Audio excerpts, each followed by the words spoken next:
Actuellement, on s'intéresse beaucoup dans nos émissions à la dialectique du maître et de l'esclave, et notamment à la façon dont l'esclave projette sa mentalité sur les autres.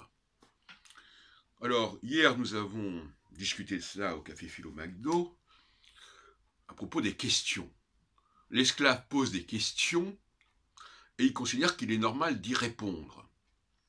Et ça, c'est la mentalité de l'esclave. On lui pose une question, il répond. On lui pose une autre question, il répond. Il fait ce qu'on lui demande.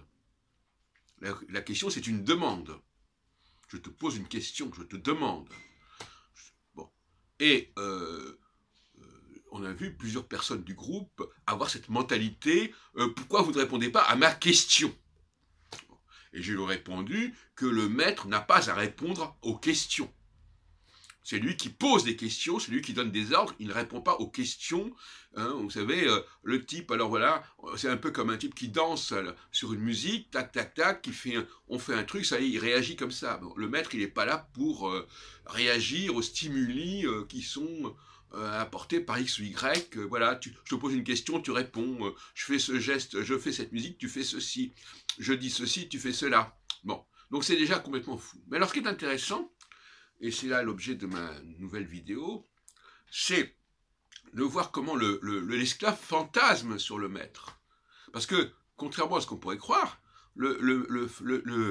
l'esclave n'est pas opposé au maître. Au contraire, il le survalorise. Il lui donne tous les pouvoirs. Il dit, voilà, le maître a dit ceci, le maître a voulu cela, ça s'est fait.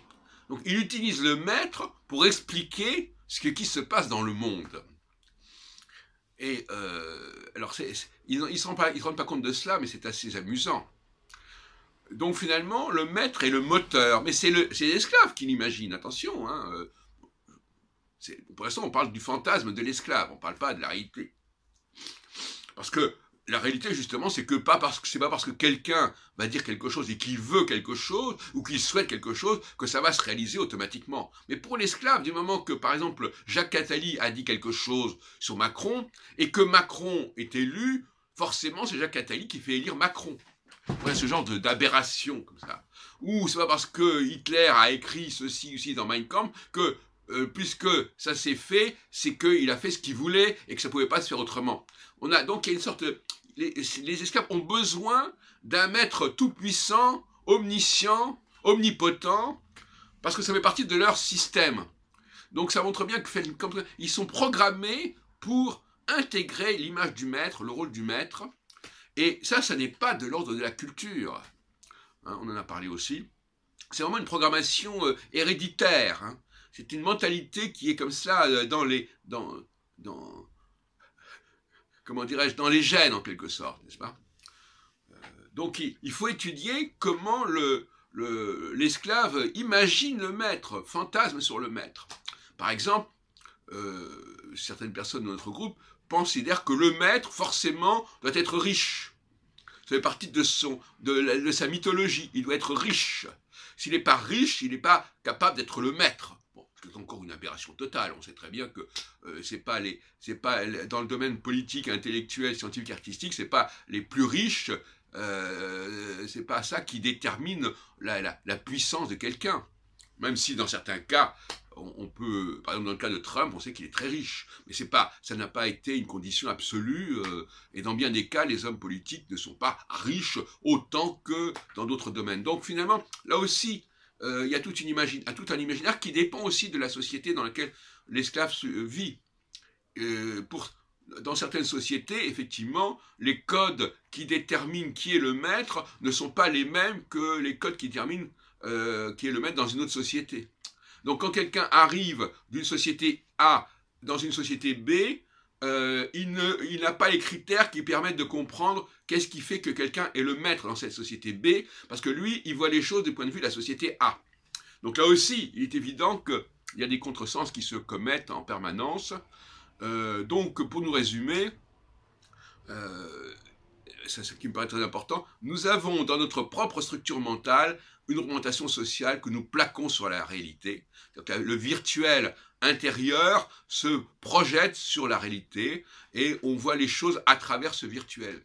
Mais ce qui est certain, et ce qui est très amusant, je trouve, c'est que finalement, l'esclave, ce que j'appelle l'esclave, bon, c'est une façon de parler, l'esclave reconnaît totalement le maître, il a même besoin du maître pour fonctionner. Parce que quand il s'agit d'expliquer quelque chose, je pense à Valentin, je pense à Saïd, etc., eh bien, forcément, c'est parce que ces gens-là, qui sont les maîtres du monde, l'ont voulu, n'est-ce pas? Et l'antisémitisme, finalement, comme mode d'explication, c'est cela.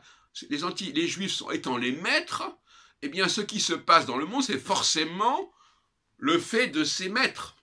Donc le maître est responsable et coupable de ce qui se passe dans le monde. Par exemple, on en a parlé il y a quelque temps, s'il y a beaucoup d'immigrés qui font le travail des nationaux, si on peut dire, c'est parce que les patrons l'ont voulu ainsi.